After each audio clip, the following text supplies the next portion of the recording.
គុំមកកាន់ការឲ្យតម្រុយឆ្នោតយួនលេខល្អច្បាស់របស់ Channel ទៀមឆ្នោត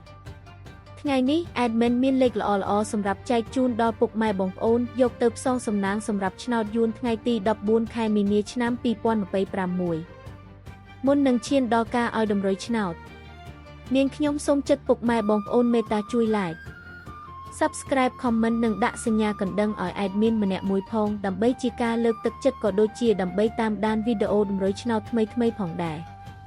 ឥឡូវកុំឲ្យខាតពេលយូរតោះយើងទៅតាមដានតម្រុយឆ្នោតយួនទាំងអស់គ្នាចំពោះឆ្នោតពីរលេខគឺមានលេខ32 85 44និង94សម្រាប់ ABCD ចំពោះឆ្នោត3លេខគឺមានលេខ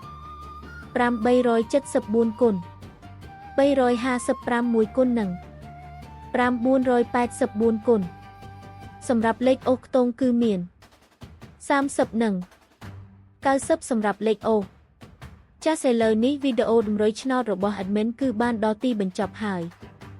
នាងខ្ញុំសូមជូនពរពុកម៉ែបងប្អូនដែលបានយកតម្រុយឆ្នោត Admin យកទៅផ្សងសំណាងជូនពរឲ្យហេងៗគ្រប់គ្នាចាក់ត្រូវគ្រប់គ្នាជម្រាបលាជួបគ្នាថ្ងៃស្អែកបន្តទៀត